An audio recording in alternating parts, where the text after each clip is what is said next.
Graham Matthews here with Bleacher Report and Fanside ahead of WrestleMania week. We got a very special guest on the line here today. One half of the Street Profits, part of the faction with Bobby Lashley, and the face of the new Snickers partnership heading into WrestleMania. Ninth straight year, Mr. Montez Ford. Montez, what's going on, my man? Great to see you again. Great, boss. How are you, man? How's everything? Doing great, doing great. And like we were just talking about, I mean, obviously just saw you at the Rumble, WrestleMania week, promoting the Hulu show. Now you got the Snickers thing going on. It's been a very busy past couple of months for you. But like I said, you're the face of this new Snickers partnership for the ninth straight year with WWE.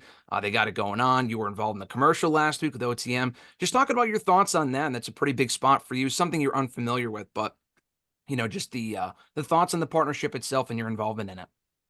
So I love the partnership because for one think Snickers is the greatest snack of all time. I've had Snickers since I was a kid, at adolescence as a tadpole, and even since I've been a part of the company, which actually this April will make it 9 straight years, which is parallel to the 9 straight years that Snickers has been a presenting partner and contributor for WrestleMania. So claps to that. And they're going to continue their partnership as well. I mean, what better choice for a snack? As you see in the commercial, whether you're confused, enthused, or just not really knowing what's going on, Snickers has been pretty much getting everything back on track. And if you look at the WrestleManias for the last 9 years, they've been hitting them out the park. So I think Snickers has been the ammo for these things happening. So I'm glad we're continuing our partnership. I'm so glad that they chose me to be the face and presenter of this whole campaign. And this is the biggest WrestleMania of all time, WrestleMania XL, and there's no better sponsor or snack to be a part of that. Matter of fact, I got some in the pantry right now that's ready to be eaten. But you know what? I have to do the Zoom right now, so we'll take a little break for the Snickers. So What's the intake like as far as like calories go? Like I'm not big with this sort of stuff, so I got to ask you as far as on the performer standpoint, heading into WrestleMania, like how much of like the candy and stuff like that can you eat? Obviously Snickers being the exception with it being the partner, but what's that like going to WrestleMania?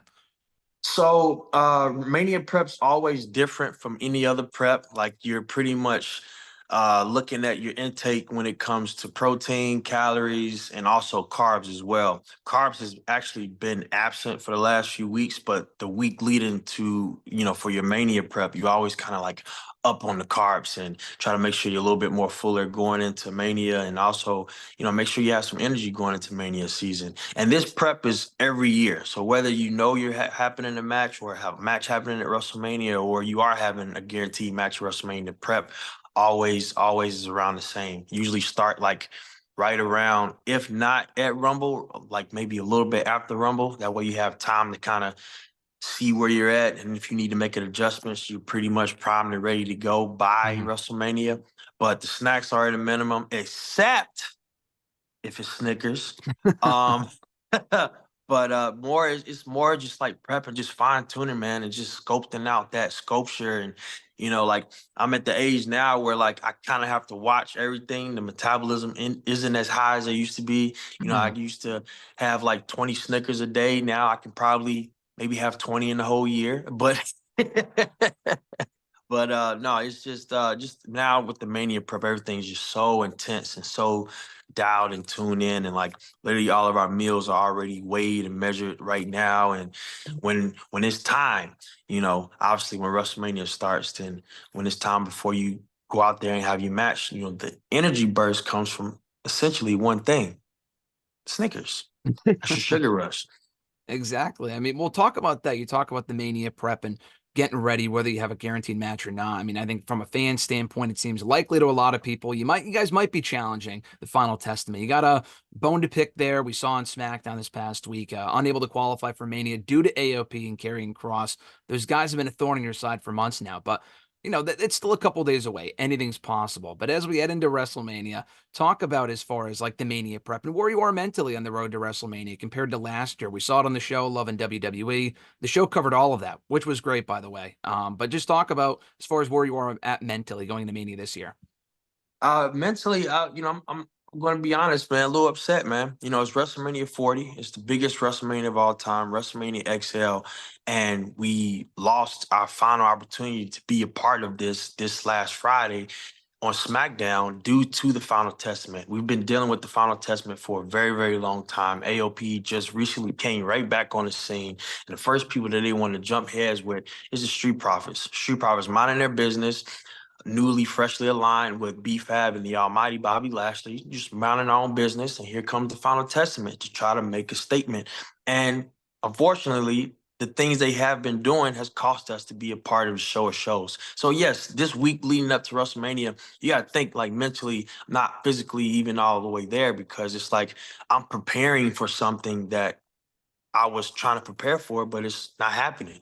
And the thorn in my side has been the Final Testament, constantly just trying to get past them. And we win the last tournament qualifying match, and obviously they were upset about it, and they still had some business that they seemed to like handle. And now it's cost us to be a part of WrestleMania. So like you got to think with the biggest WrestleMania coming up on the horizon, and the Street Profits are not in the conversation. Like honestly, yeah, mentally I'm just not there at all.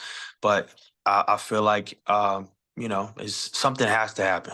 And there's no excuse for where we are right now. We're not part of WrestleMania. And honestly, you can point the blame at Final Testament, but at the end of the day, like we're not part of WrestleMania. Mhm. We didn't win our qualifying match, and that really does something to us. Knowing and leading up that this is the biggest mania of all time coming up, and the Street Profits aren't a part of it. It's, mentally you're not there, but I'm still preparing as if anything could happen. Like whether it's a fight, whether it's a confrontation, whether it's anything, whether God forbid something happens and we have to step up. Like just preparing mentally, always just ready. That way, I don't have to get ready.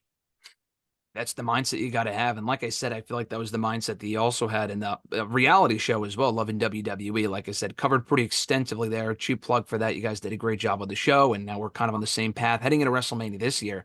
But, Lashley and you guys, the Prophets, have obviously been at war for the last couple of months with the Final Testament, carrying Cross, Scarlett, AOP. Obviously, you said coming back to the company, Paul Ellering in there as well. Just talk about the kind of back and forth that you guys have had for the last couple of months and just how before that, we kind of saw you guys on the bad guy side of the spectrum for a little bit, but people just liked you guys way too much. I was at SmackDown this past week. I was at the Tribute to the Troop show back in Providence in December.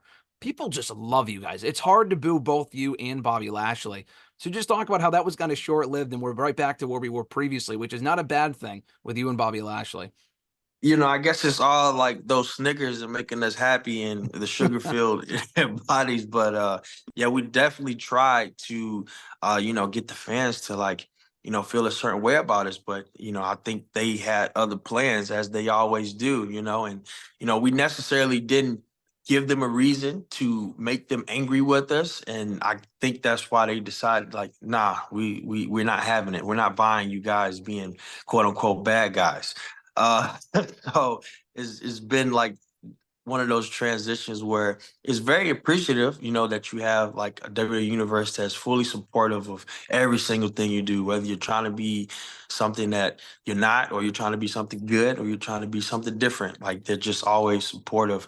And the last few months has been definitely a transitional period in all sorts of ways when it comes to all of us uniting together as a group, and also finding ourselves while we have to probably face one of our hardest and first tests ever with the Final Testament. Like those two things are happening at the same time. You have a new fully formed faction that's trying to find themselves in an identity, and then you have another fully new formed faction that some of them are coming back to the company, some of them are trying to make a name for themselves, some of them are trying to pretty much take us out. So you have all of these things happening at the same time, and I think it's just us a matter of finding ourselves, keeping ourselves on the straight and narrow, and always staying as focused as we always have been, and just being prepared for not just any scenario, but any opportunity that may come our way.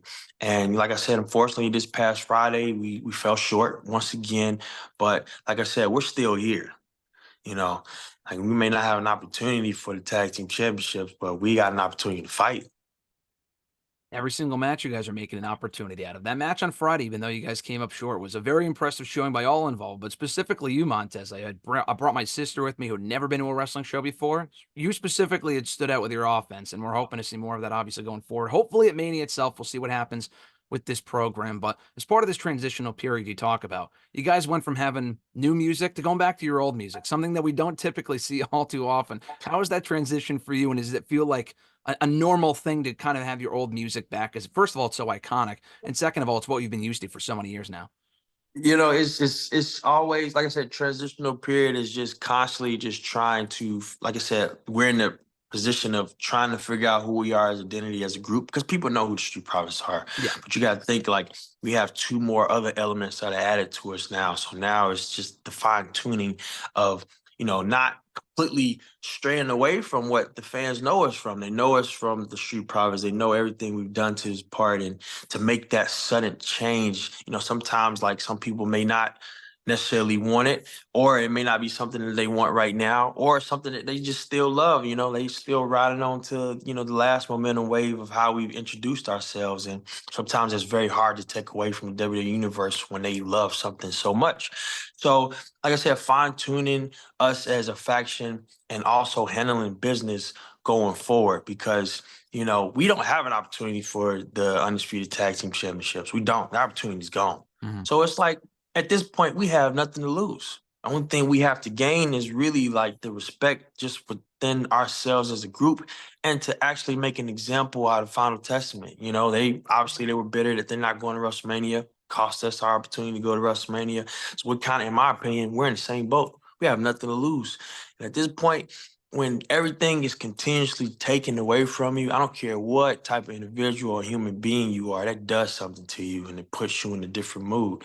I'm being professional right now because I'm on Zoom, the face of the Snickers this year, WrestleMania XL. I want to not be professional and pour out my emotions right now in this interview because that's not professional. But what I will say is that something will and needs to happen. Anytime you have an issue or a problem in life, you just pretty much have to face it head on instead of trying to stray away from it and try to find other different patterns to go around it. You kind of just have to face it. And I think that's basically what it has to come down to. Yesterday, everyone celebrated Easter, and Easter's primary premise is how Jesus Christ rose. So essentially, in a way, that's what we have to do. We have to rise against the final testament. And maybe that's our revelation. Not trying to be biblical here, but if you think about it in a sense, I think that's what it is. We have to rise against the final testament and make it come to an end. And that may possibly be our revelation.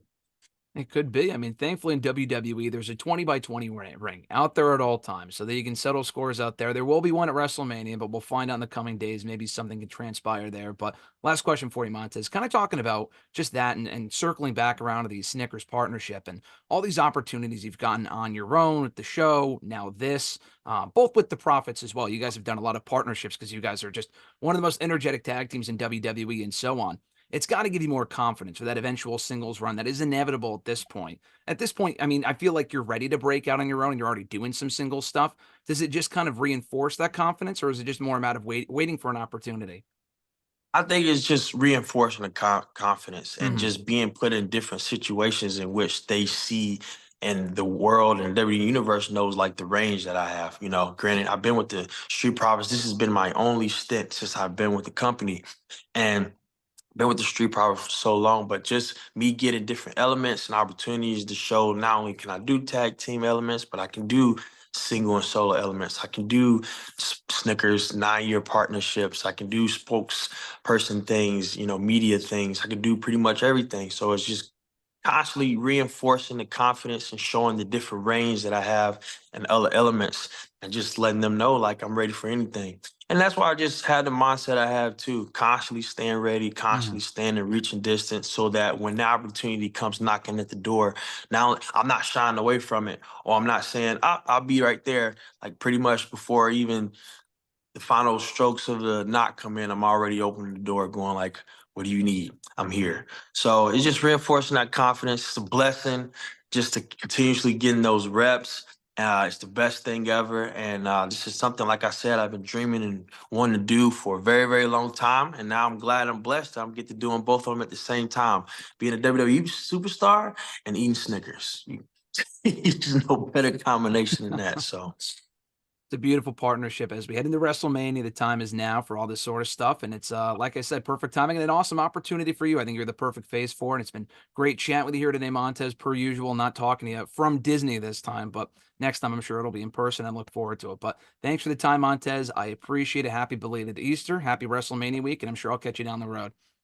absolutely. God bless, man. Be safe out there.